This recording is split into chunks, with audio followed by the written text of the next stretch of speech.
How do you do, ladies and gentlemen? I'm your host, Truman Bradley. Let me show you something interesting. Certainly, we are all aware of the changes science has made in our lives in recent years.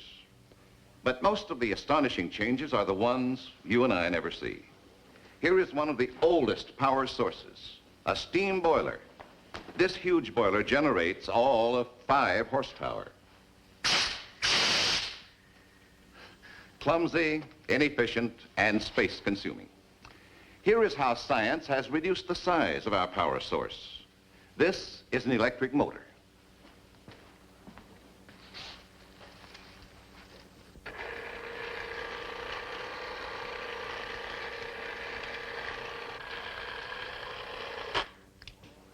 The electric motor, small as it is, has the same power rating as the boiler.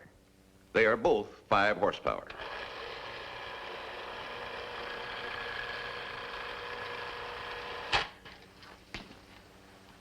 Is it conceivable that one day a giant atomic reactor may be reduced to similar small size and propel a plane? This line of research is the background of our story.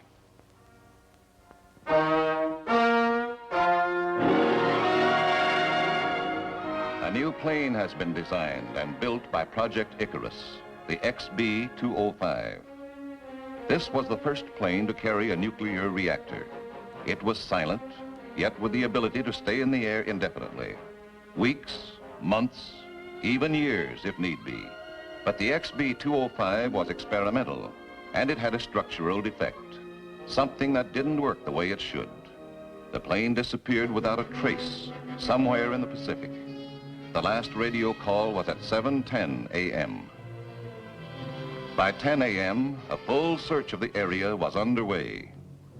The search was maintained for over a week, but no trace of the plane or its crew was found. Among the men who were lost was Mark Kendler, pilot and physicist on Project Icarus. This is Mrs. Kendler, 6 months after she received the wire from the Department of Defense telling her of the death of her husband. At first, she refused to believe it, but finally, she gave up hope.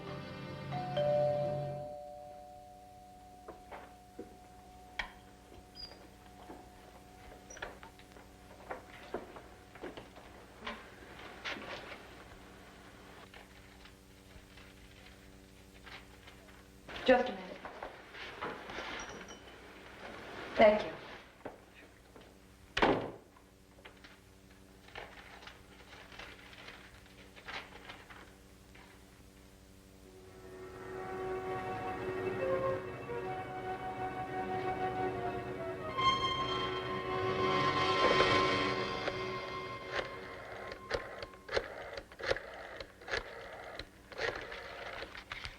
Mother, I just received a wire from Mark.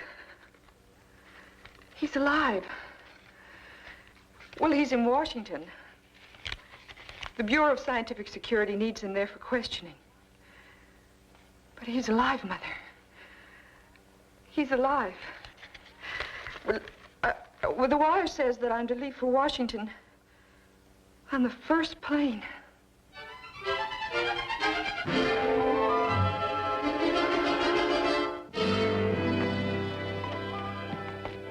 Al, this is Mark Kendler. Mark L. Mitchell, Director of the Bureau of Scientific Security. We're all glad you got back. Nobody's gladder than I am, sir. Well, I can certainly say we'll be delighted to have him back on the project. Sit down. Thank you. We've, all the information you gave the consul. Remembered anything since?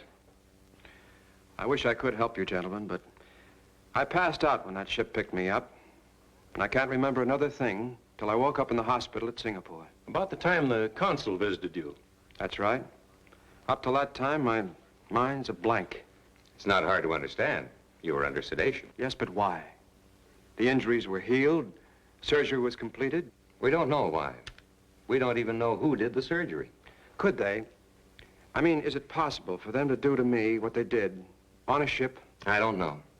The surgery that was performed on you was an excellent job. According to the doctor who examined you, it was done by a top-level surgeon.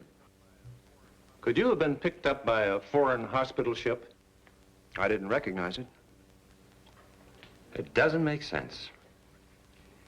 Do you remember any questioning? No? No, you were lucky, Mark. Apparently, you ran into a good Samaritan. But we're still a little concerned as to why he wants to remain anonymous. After all, he's entitled to compensation and our thanks. Yes, that I can't figure out either. We'll keep working on it. Fine, I hope you do find out who it is. And when you do, let me know. I'd like to thank him personally. Yes. Oh, fine. Send her in. It's your wife.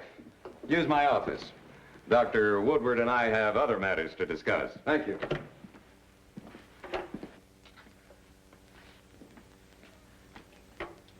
Becky.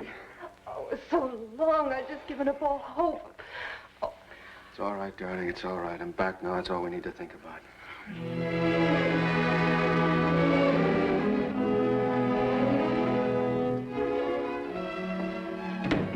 Welcome back, Mark. John, thanks. It's a good feeling.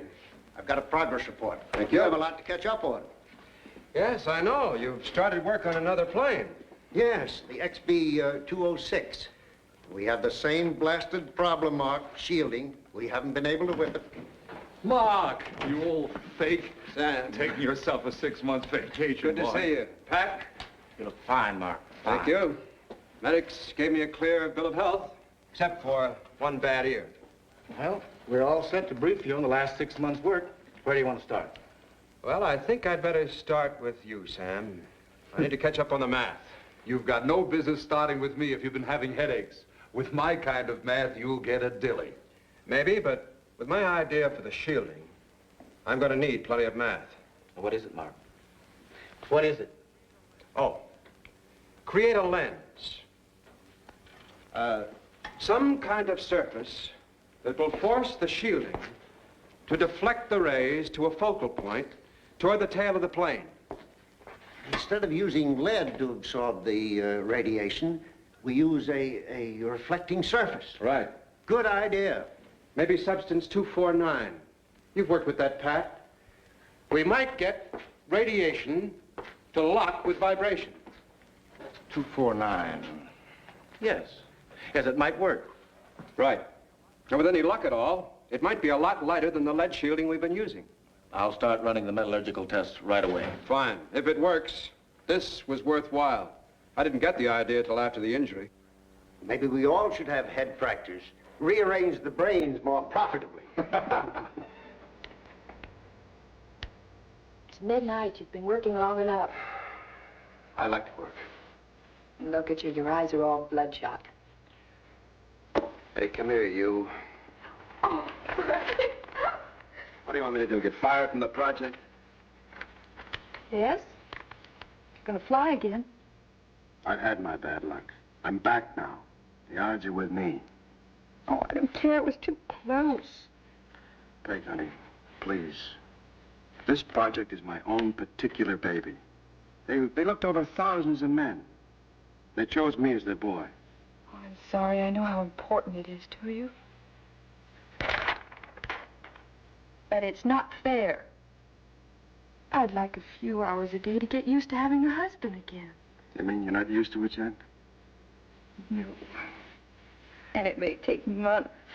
Well, I hope you never get used to it. I'm enjoying all the attention I'm getting. I love you, you big dope. Did you say something? No, darling. Just that I love you so much.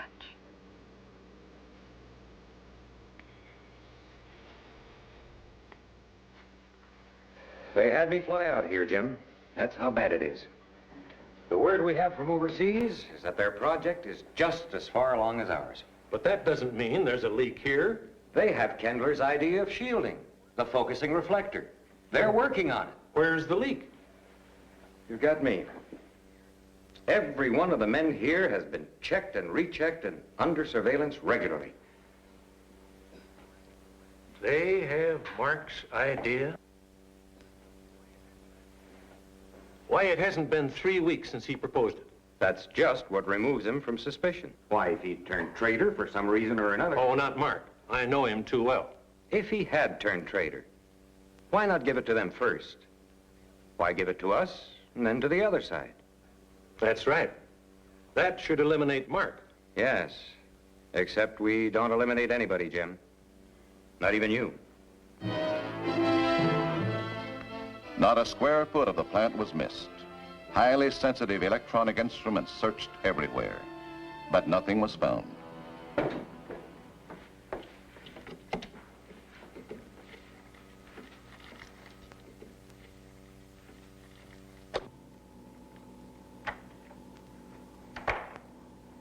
Mark, sorry to bother you, but Pat and I think we've got this reflector figured out, at least on the blueprint stage. Heavy lead glass, Mark. Alloy 249 works for a mirror surface. Both sides of the glass mirrored. Now, wait a minute. Simmer down. Why the lead glass? You still get absorption. Yeah, but only the leakage. 90% of the radiation is reflected. Oh, what about the high-speed particles? On paper, everything. Well, how about the shape of the reflector? Dispersion of the rays, or focus? Which is better? I don't know. Focusing the radiation is tricky. We'll have to start construction. Find out. All right. Let's go on it.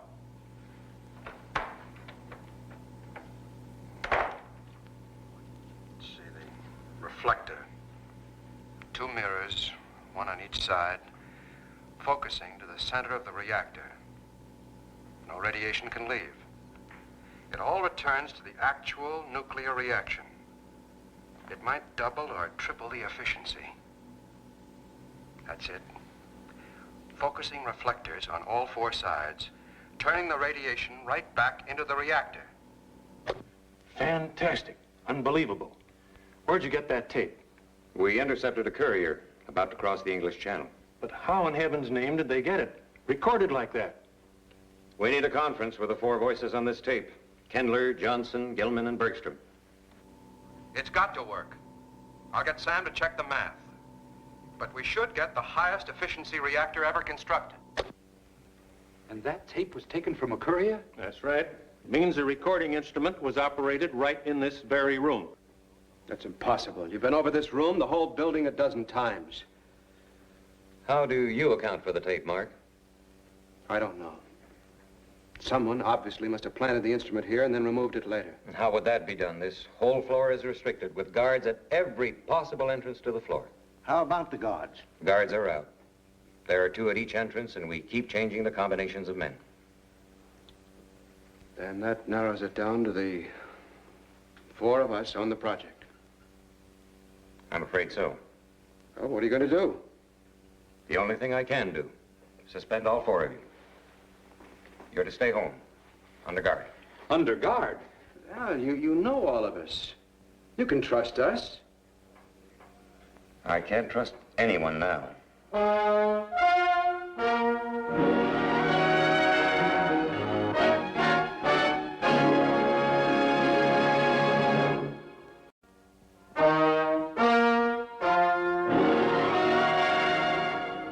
When information leaks out about a top secret project, no one concerned is above suspicion. And at Project Icarus, the security leak was particularly mysterious. Jim, is this that tape recording? Yeah. I'd like you to play it for me again, if you will. I've had an idea. Maximum volume, please. Mark, sorry to bother you, but Pat and I think we've got this reflector figured out, at least on the... Now, you've heard it yourselves, gentlemen. That was not recorded directly on tape. That was broadcast by radio transmitter. You heard the static and the fading. What does that change, Mark? You can find a transmitter if it keeps on transmitting. Set up radio monitoring equipment in the basement of the project lab. Put men on it 24 hours a day. Try the whole radio frequency spectrum to find the transmission that made that tape recording. But you'd better keep the 4 of us on the project to keep that transmitter going. All right, Mark. You'll all go back to work.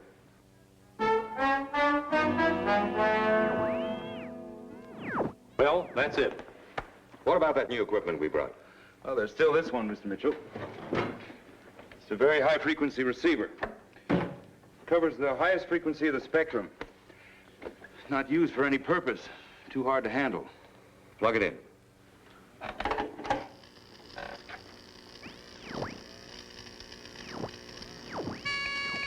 That's a transmission. Sounds scrambled. Deliberately done to prevent interception. No, I don't think so. Sounds more like a different type of transmission. Some change in the method of sending out a wave. What can we do about it? Keep it on. Find some way to receive it properly. It's going to take time, if I can do it at all. There's nothing else we can do. Go ahead.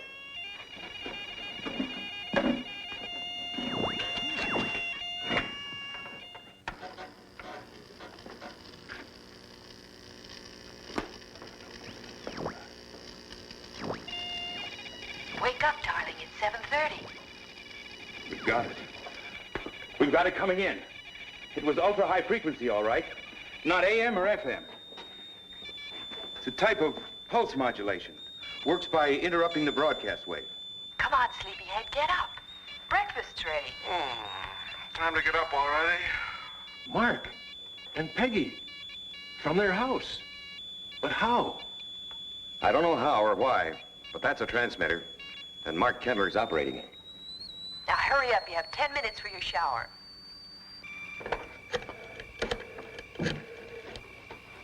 Dan, this is Al. Go up to Kendler's house and bring in Mr. and Mrs. Kendler.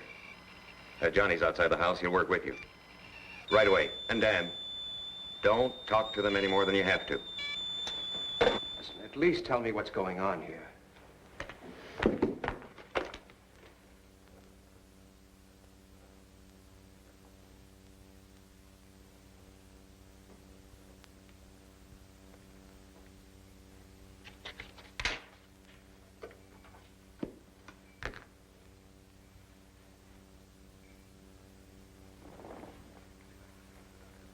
We'll be back as soon as the doctor comes. Why don't you get undressed? There's a robe on the table.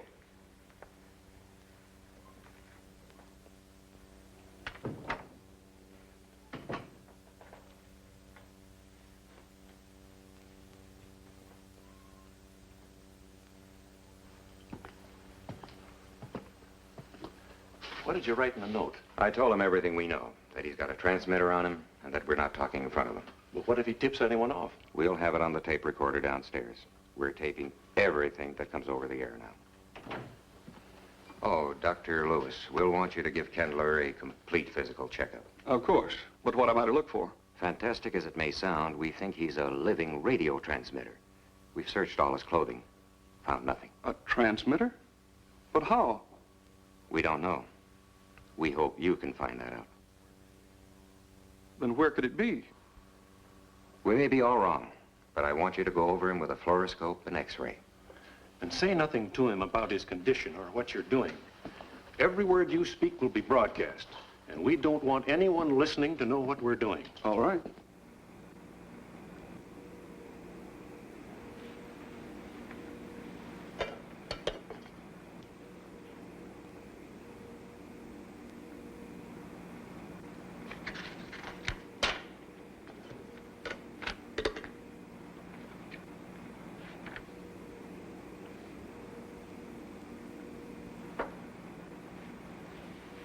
What'd you tell him?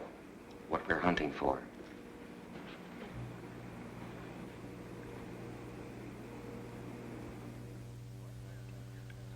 Right there in the ear cavity is the transmitter. This right here I'm not sure about, but it could be a battery, a power source of some kind. Right close to the surface of the skin. Power source. Could it be a tiny solar battery? I'll take odds that it is. And enough sun gets through the layers of the skin to keep the battery charged and run the transmitter. Of course, we can't be sure until we remove it. But from what you've told me, this must be it. Unbelievable. Must have been put there by the people who picked him up at sea. During surgery. And that explains why he can't hear in that ear. And those headaches. A marvelous job of surgery. The man that did this is a genius. Maybe. But he's on the wrong team. Now what?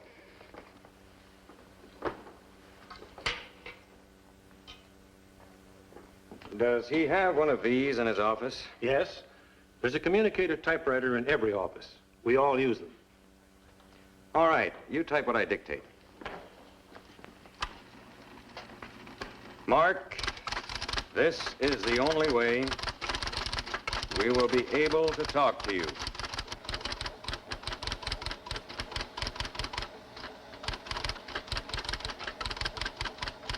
We found the transmitter.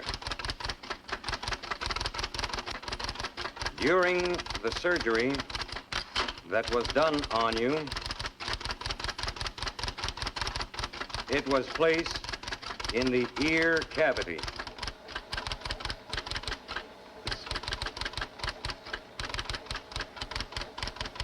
Before we remove it by surgery, we want to send out one more broadcast. One that will send our friends off in the wrong direction.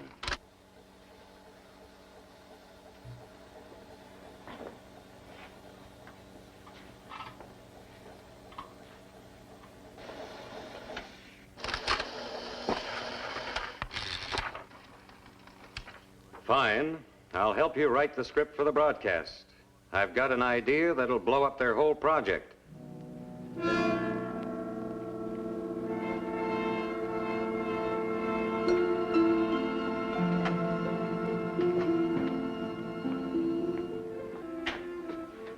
Mark, Pat, Dr. Bergstrom, Yes, Sam?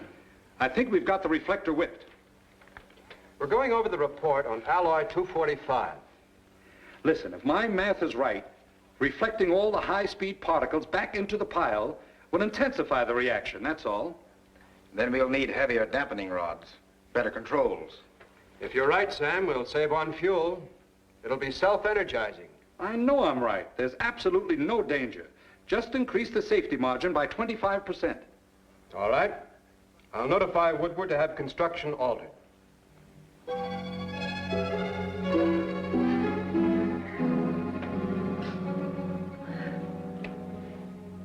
Come on, Peg. Come on now, girl. It's all over. I know. It's for all the time I worried. I didn't cry then. That's a woman for you. When she's got cause to cry, she's brave. And when she's got no cause, she cries. I'm sorry. I can't help it. I'm just so happy. Thought you might like to see this, Mark. This is it. This is the monster. The whole thing. A beautiful job of miniaturization. Our guided missile men should get quite a few ideas out of this. It's better than anything we've got. Funny. They go out of their way to steal some of our ideas and hand us one of their best on a silver platter. On a silver platter, nothing. On my head.